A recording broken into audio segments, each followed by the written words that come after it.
क्या आपको पता है कि अगर आप मार्स की मिट्टी को अपने खाली हाथों से विदाउट ग्लव्स लोगे तो क्या होगा? और क्या आपको पता है कि वर्ल्ड रैट डे, चूहा का दिवस कब होता है? और मान लो स्पेस में अगर कोई इंसान की मृत्यु हो जाती है, स्पेस में तैरता हुआ डेड बॉडी किसी का हो जाता है, किसी तरह वो मर जाए, तो वहां पे क्या किया जाता है? उसके बॉडी को, वीडियो पूरा जरूर देखना वरना बहुत कुछ मिस कर जाओगे और आपको पता भी नहीं चलेगा। इस वीडियो में आप ऐसे अमेजिंग फैक्ट्स को जानोगे कि आपके मुंह से निकलेगा दैट्स गजब। So let's start.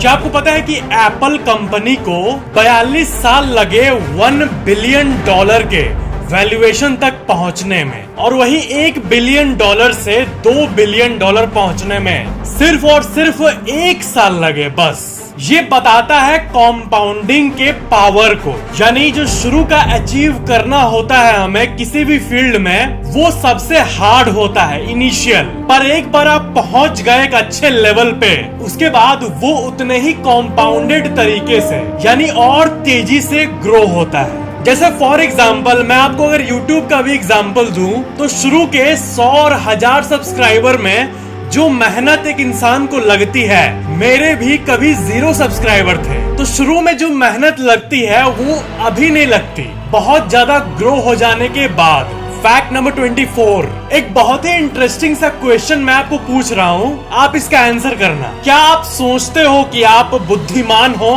आप इंटेलिजेंट हो? इसका आंसर आप हाँ या ना में करो। आप में से कुछ लोग जो कि ना आंसर किए हैं, वो ट्रू सेंस में नॉलेज सीकर है, क्योंकि आपके पास जितना नॉलेज ज्यादा होगा उतना ही आप ये रियलाइज करोगे कि आपको बहुत कम पता है। किसी के पास नॉलेज जितना ज्यादा बढ़ता है, उसको ये रियलाइज होता है कि मुझे तो कुछ भी नहीं पता, और आप जितना हम्बल रहोगे आपकी नॉलेज उतनी ही बढ़ेगी। फैक्ट नंबर 23, ये एक बहुत ही इंटरेस्टिंग सा फैक्ट है किडनी ट्रांसप्लांट के बारे में। क्या है कि आप जब भी किडनी ट्रांसप्लांट के बारे में सुनोगे तो आपको ये लगेगा कि किडनी जब ट्रांसप्लांट होता है तो पुराना किडनी निकालकर नया लगाया जाता है, लेकिन एक बहुत बड़ी मिसकंसेप्शन है ये। एक्चुअली में ट्रांसप्लांट के टाइम आपका जो ओरिजिनल किडनी है, वो ओरिजिनल किडनी वहीं पर रहता है जनरली, उसको थोड़ा सा काट कर उसके जगह एक नया किडनी लगाया जाता है। ये फैक्ट ज्यादातर लोगों को नहीं पता होगा, क्योंकि ज्यादातर लोग ये सोचते हैं कि किडनी जब निकाला जाता है तो पुराने किडनी को बाहर निकालकर नया किडनी लगाया जाता है,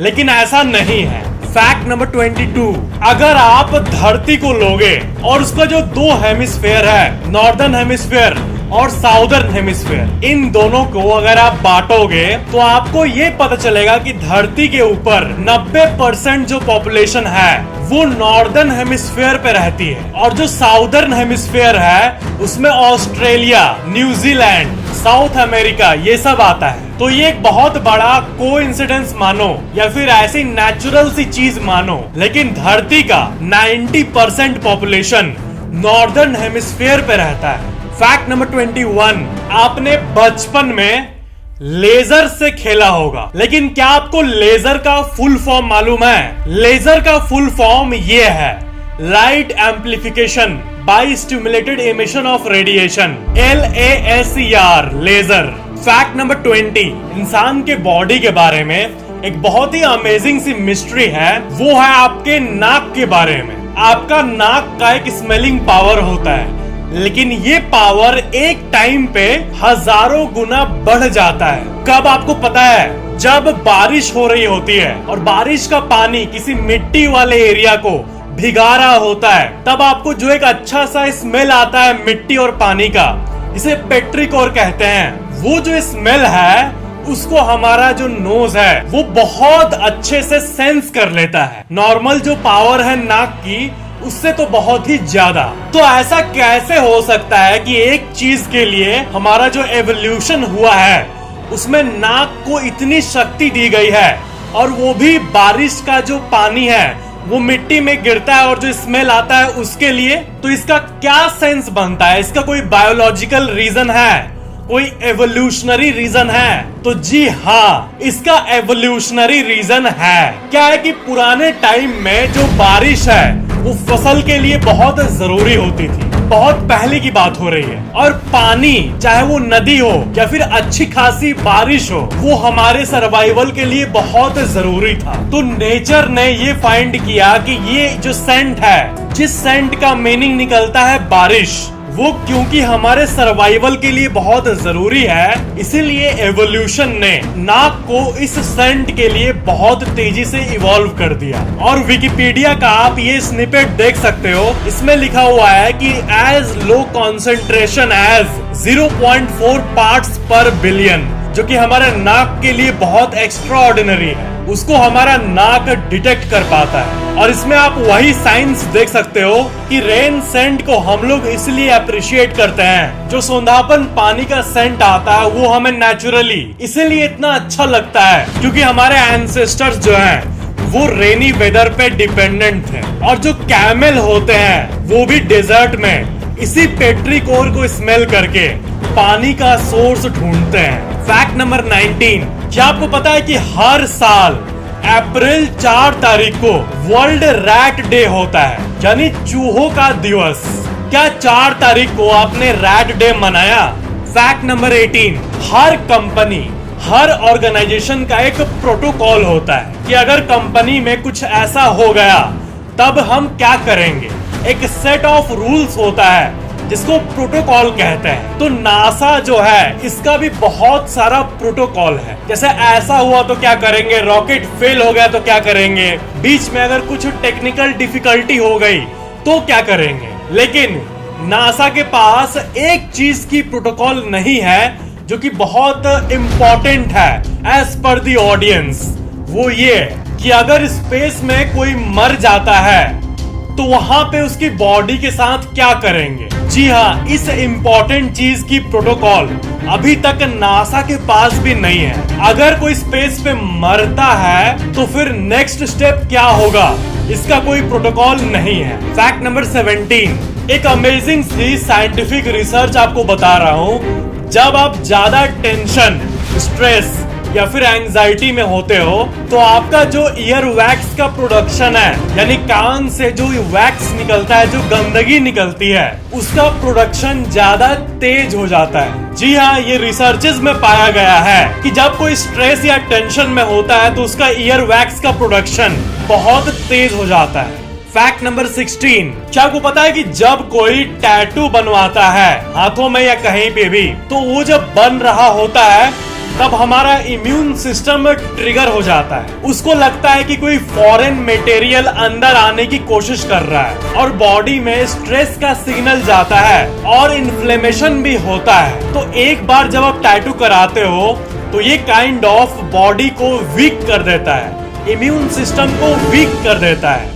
लेकिन जब आप दूसरी बार या फिर तीसरी बार या फिर मल्टीपल बार कराते हो तो बॉडी उसको रीड करके इम्यून सिस्टम को और ज्यादा मजबूत कर देता है। तो ये एक अजीब सी बात पता चली है कि एक बार टैटू कराने से स्ट्रेस और इन्फ्लेमेशन होता है, लेकिन बहुत बार अगर कोई कराता है तो बॉडी रीड कर लेता है, उसको रजिस्टर कर लेता है और अडेप्ट कर लेता है और इम्यून सिस्टम को और भी मजबूत बना देता है। फैक्ट नंबर 15, क्या आपको पता है कि हर साल के चौथे महीने का चौथा दिन यानी 4/4 और छठे महीने का छठवां दिन 6/6, 8वें महीने का 8वां दिन 8/8, 10वें महीने का 10वां दिन 10/10 और 12वें महीने का 12वां दिन 12/12। ये जो डेट्स मैंने आपको बोले, सेट ऑफ डेट्स किसी भी ईयर में, वो सारे डेट्स एक ही डे पे पड़ते हैं। अगर मंडे को पड़ा तो जितना मैंने डेट्स कहा पूरे साल में सारा ये जो डेट है ये सब मंडे को ही फॉल होता है। दैट्स गजब। फैक्ट नंबर 14, क्या आपको पता है कि कुछ ऐसे टर्म्स होते हैं जिसको देखने में लगता है कि उसका कोई फुल फॉर्म होगा, लेकिन उसका कोई फुल फॉर्म नहीं होता है। जैसे कि SOS, आपने ये सुना होगा कि नासा को SOS सिग्नल मिला किसी अलग प्लैनेट से, या फिर कोई शिप डूब रहा होता है तो वो SOS सिग्नल देते हैं। तो डेंजर में जो सिग्नल दिया जाता है बचाव के लिए उसको SOS कहते हैं। लेकिन इस SOS का फुल फॉर्म बहुत लोग कहते हैं कि सेव आवर सोल्स। या फिर सेव आवर शिप, लेकिन एक्चुअल में ऑफिशियल डिक्शनरी के टर्म में कोई भी फुल फॉर्म नहीं है SOS का। SOS बस फेमस हो गया है इंसानों के बीच, लेकिन इसका कोई ऑफिशियल ओरिजिनेशन या फिर कोई फुल फॉर्म नहीं है, रजिस्टर्ड फुल फॉर्म नहीं है। Fact number 13, mortgage. आपने इस टर्म को तो सुना ही होगा। इंग्लिश के इस टर्म का मतलब होता है गिरवी रखना। आपने अगर घर को मॉर्टगेज कर दिया, मतलब आपने घर को गिरवी रख दिया। कुछ लोन लेते टाइम आप ये करते हो कि अगर आप पैसे चुका नहीं पाए भविष्य में तो आपका घर सीज हो जाएगा। तो असल में ये एक फ्रेंच टर्म है, फ्रेंच टर्म मॉर्टगेज। इसको अगर आप ब्रेक डाउन करोगे तो मॉर्ट और गेज आएगा, जिसका मतलब होता है डेथ कॉन्ट्रैक्ट या फिर डेथ प्लेज। इस फ्रेंच टर्म का इंग्लिश मतलब ये होता है।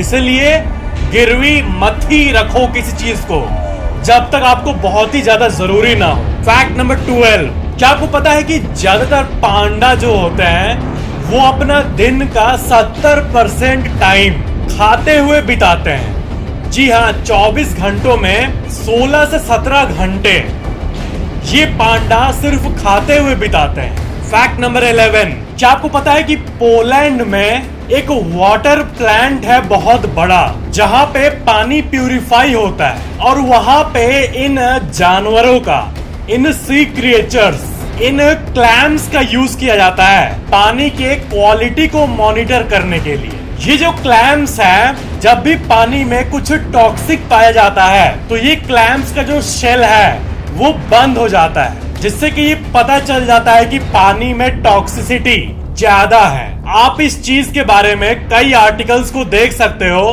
कि कैसे क्लैम्स का यूज किया जाता है वाटर प्लांट में। फैक्ट नंबर 10, जब भी कोई इंटेंस इमोशन होता है, हमारे ब्रेन में कुछ ऐसा एक्टिविटी हो कि वो संभाल नहीं पाता है अपने आप को और अपने आप को रीबैलेंस करने की कोशिश करता है। तो आपको मैं कुछ एग्जाम्पल देता हूं जब आपके ब्रेन में इंटेंस इमोशंस होते हैं और आपका ब्रेन अपने आप को रीबैलेंस करने की कोशिश करता है। पहला एग्जाम्पल है नर्वस लाफ्टर, यानी जब आप नर्वस होते हो तो आप हंस देते हो चीजों को कूल करने के लिए, तो ये होता है नर्वस लाफ्टर। दूसरा है टीयर्स ऑफ जॉय, यानी खुशी के आंसू। जब आप बहुत ज्यादा खुश होते हो, मान लो कि आप जॉब कर रहे हो, अपना लाइफ जी रहे हो स्कूल के बाद और 10-15 साल बीत गए और आपका कॉलेज का एक बहुत ही अच्छा दोस्त जिससे आपका कांटेक्ट बहुत पहले 15 साल ही टूट चुका था, वो आपके घर आए आपको मिलने, तब आपको जो हैप्पीनेस होगी यहाँ पे हार्ट में, वो बहुत ही ज्यादा ओवरवेलमिंग और इंटेंस होती है और तब हमारा ब्रेन हमारे इमोशंस को रीबैलेंस करता है और तब निकलता है टीयर्स ऑफ जॉय। और तीसरा एग्जाम्पल है क्यूट चीजों को स्क्वीज करना। मेरे घर में जो छोटे बच्चे हैं उनका मैं ऐसे क्यूट क्यूट करते रहता हूँ या फिर हाथ में स्क्वीज हैंड करते रहता हूँ क्योंकि मुझे बहुत क्यूट लगता है। तो ये चीजें जो होती है वो जब इंटेंस इमोशन डेवलप होती है बॉडी में, उसी को रिलीज करने के लिए होता है। फैक्ट नंबर 9, क्या आपको पता है कि कोई चीज जब आप किसी को समझाते हो, जैसे कि आपका कोई दोस्त है, वो कुछ काम करने जा रहा है और वो गलत होने वाला है, आपको पता है और आप उसको समझाने की कोशिश करते हो, फिर भी वो नहीं मानता है, या फिर इस बात को देखें हम लोग तो इन जनरल लोग जो अपने में बिलीव करते हैं हमेशा उसी में अड़े रहते हैं। उनका माइंडसेट चेंज करना बहुत ही ज्यादा हार्ड होता है। अगर आप उनको लॉजिकल प्रूफ दो, अच्छा खासा एविडेंस दो, फिर भी वो नहीं मानेंगे। तो इसका आंसर छुपा है ब्रेन के न्यूरल नेटवर्क्स में। जब कोई नशे का शिकार हो जाता है तब उसको छोड़ना बहुत मुश्किल होता है क्योंकि हमारे ब्रेन में वैसा न्यूरल नेटवर्क फॉर्म हो जाता है और न्यूरल नेटवर्क को चेंज करना बहुत ही ज्यादा हार्ड है। जैसे इसका मैं आपको एक एग्जांपल देता हूँ कि मान लो किसी को आईपीएल बहुत पसंद है और वो देखता है, तो आईपीएल देख के उसको मजा आता है। वो 1 मैच देखा, 2 मैच देखा, 3 मैच देखा, तो उसके ब्रेन में एक न्यूरल नेटवर्क फॉर्म हो गया कि आईपीएल अच्छा लगता है। बस ये नेटवर्क फॉर्म हो गया। तो उसको इस चीज का आदत छुड़ाना नामुमकिन तो नहीं, लेकिन बहुत मुश्किल है। फैक्ट नंबर 8, क्या आपको पता है कि न्यूजीलैंड में एक 30 साल की महिला जिसका नाम था नताशा हैरिस, उसकी मृत्यु इसलिए हो गई क्योंकि वो हर दिन 10 लीटर सॉफ्ट ड्रिंक पीती थी। मतलब जो कोल्ड ड्रिंक्स होते हैं वो 10-10 लीटर डेली पीती थी। और रिपोर्ट्स के हिसाब से ऐसा कोई भी नहीं है जो रेगुलरली सॉफ्ट ड्रिंक इतना मात्रा में कंज्यूम करता हो कि डेली उसका 10 लीटर फिक्स्ड है। 10 लीटर में जो मात्रा शुगर का होता है और कैफीन का होता है, ये आपके बॉडी में इंटेंस डिसबैलेंस करने के लिए एनफ है। फैक्ट नंबर 7, एक लाइन में आपको कह रहा हूं कि आप अपने दांत को हमेशा टेस्ट करते रहते हो कॉन्स्टेंटली। मैंने क्या कहा? आप अपने दांतों को हमेशा टेस्ट करते रहते हो कॉन्टिन्यूअसली। अभी अगर आप अपना टंग का पोजीशन देखोगे तो वो आपके दांत से टच हो रहा होगा। मतलब आपका जो जीभ है, जो टंग है, वो कॉन्स्टेंटली आपके दांतों को टेस्ट कर रहा है टेक्निकली। फैक्ट नंबर 6, क्या आपको पता है कि अभी के टाइम पे सबसे कूलेस्ट टेक्नोलॉजी में से एक है वायरलेस चार्जिंग। इसका हाइप बहुत हुआ था कि बिना तार के ही प्लास्टिक के ऊपर से कैसे करंट बहकर फोन चार्ज हो रहा है वायरलेसली। लेकिन फिर भी ये टेक्नोलॉजी फेल हो गई और अभी पूरे वर्ल्ड वाइड 5% से भी कम लोग वायरलेस चार्जिंग को यूज करते हैं अपने फोन्स के लिए, क्योंकि वायरलेस चार्जिंग से आपकी फोन की जो पोर्टेबिलिटी है वो बहुत ही कम हो जाती है। नॉर्मल चार्जर हो वायर वाला और आपका फोन हो, ये बैग में कैरी करना इजी होगा, या फिर आप एक बड़ा सा वायरलेस चार्जर लेके घूम रहे हो गोल सा और आपका फोन लेके घूम रहे हो, कौन ज्यादा स्पेस खाएगा? और दूसरी बात, सुपर फास्ट चार्जिंग जो वायर से संभव है वो वायरलेसली अभी तक संभव नहीं हो पाया है। यही कुछ रीजंस है जिसके चलते वायरलेस चार्जिंग फेल हो गई है। फैक्ट नंबर 5, एक थॉटफुल सी बात मैं आपको कह रहा हूं। आप मान लो एक केक को खरीदे, आपने केक को परचेज किया, उसको पहले दिन हाफ किया और खाया, तो अब केक में कितना बचा है? हाफ बचा है। तो उस हाफ को आप फ्रिज में रख सकते हो। क्या हो अगर मैं आपको बोलूं कि अगर आप केक का आधा डेली खाओगे तो मैथमेटिकली वो इनफाइनाइट टाइम्स तक आप खा पाओगे, वो इनफाइनाइट डेज तक चलेगा। ये कैसे? पहले दिन आप केक का आधा किए, आधा खाए, आधा फ्रिज में रखे, दूसरे दिन उसका आधा किए, फिर तीसरे दिन उसका आधा किए, तो डेली आपका खाने का क्वांटिटी कम हो रहा है। फिर आप आधा करते रहोगे किसी चीज का तो वो जीरो नहीं होगा मैथमेटिकली। अगर आप थ्योरेटिकली इसको अप्रोच करो तो आप एक टाइम पे ऐसे लेवल पे आ जाओगे जब सिर्फ एक एटम बचा होगा उस केक का, करते करते करते करते, और फिर उस एटम को काटने के लिए पार्टिकल डिस्ट्रॉयर का यूज करना होगा। आपको स्विट्जरलैंड में सर्न के लैबोरेटरी में जाना होगा। तो ये एक बहुत ही अजीब बात है कि अगर किसी नंबर को ले और हम लोग उसका आधा करते रहें तो वो जीरो कभी नहीं होता है। फैक्ट नंबर 4, एक सवाल मैं आपको पूछता हूं कि 500 पेज के एक किताब में कितने पेजेस होते हैं? तो पहले सेकंड माइंड में आएगा कि 500 पेज के किताब में 500 पेज होते हैं, तभी तो पेज बोल रहे हैं, लेकिन असल में 250 पेज होते हैं, क्योंकि एक पेज के दोनों साइड पे प्रिंटिंग रहता है। तो टेक्निकली 250 पेजेस में 500 पेज का किताब बनता है। 3 सेकंड में आंसर करने वाले सबसे हार्ड क्वेश्चन में से एक है ये। फैक्ट नंबर 3, आपने 3D मूवीज के बारे में सुना होगा, 3D मूवी देखा भी होगा, लेकिन क्या आपको पता है कि इस दुनिया का सबसे पहला 3D मूवी 1922 में निकला था? सोचो, इस मूवी का नाम था द पावर ऑफ लव। जी हाँ, विश्व का पहला 3D मूवी 1922 में निकला था। फैक्ट नंबर 2, क्या आपको पता है कि वर्ल्ड का पहला चालान जो व्हीकल चालान होता है वो 1896 में काटा गया था। ये हुआ था यूके में। वॉल्टर आर्नोल्ड वो पहले व्यक्ति थे जिनको की फाइन पे करना पड़ा था, और वो अभी के पैसे के हिसाब से सिर्फ 5 पैसे का था। 5 पैसे का चालान, स्पीडिंग टिकट जिसे कहते हैं। फैक्ट नंबर 1, क्या होगा अगर आप मार्स के मिट्टी को टच किए बिना ग्लव्स के, बिना प्रोटेक्टिव इक्विपमेंट्स के? जैसे अगर आप धरती का मिट्टी उठाओगे अपने हाथों में तो यहाँ तो हम लोग जन्म लिए हैं तो कुछ भी नहीं होगा, लेकिन अगर आप अपने खाली हाथों से मार्स की मिट्टी को उठाओगे तो क्या होगा? तो मैं आपको बता दूं कि जब मार्स के सॉइल की टॉक्सिसिटी रिसर्च हुई थी कि वो कितना जहरीला है, तब ये पता चला था कि मार्स के मिट्टी के अंदर परक्लोरेट कॉम्पाउंड्स होते हैं जिसमें कि क्लोरीन होता है। मार्स के मिट्टी में बहुत सारे क्लोरीन बेस्ड कॉम्पाउंड्स जैसे कि कैल्शियम परक्लोरेट होता है, और ये केमिकल बहुत ज्यादा मौजूद है मार्स के सॉइल में, और ये ह्यूमंस के लिए टॉक्सिक है।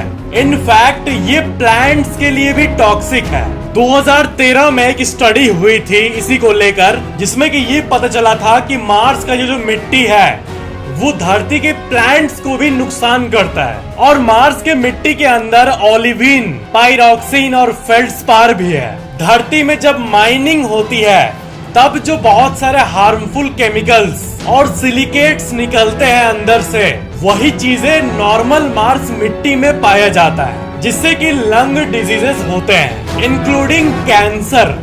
और इस चीज का रेफरेंस आप अपने स्क्रीन में देख सकते हो। यानी अगर आप मार्स की मिट्टी लिए तो ज्यादा देर तक हाथ में लेना ठीक नहीं होगा। तो बहुत सारे हाईली रिएक्टिव कॉम्पाउंड्स मार्स के मिट्टी में पाए गए हैं, और वो अगर ब्लो कर दिया जाए आपके ऊपर एक डस्ट की तरह, तो वो आपके लंग को बहुत भारी मात्रा में नुकसान पहुंचाएंगे। तो अभी तक जितनी स्टडीज हुई है, अभी तक तो यही पता चला है कि मार्स की मिट्टी इंसानों के लिए टॉक्सिक है। तो ये थे आज के फैक्ट्स। अगर आपने अभी तक चैनल को सब्सक्राइब करके बेल आइकन ऑन नहीं किया है तो जरूर करना, और वीडियो को लाइक जरूर करना, और वीडियो कैसा लगा नीचे कमेंट करना, और वीडियो को शेयर जरूर करना। Thank you so much for watching this video.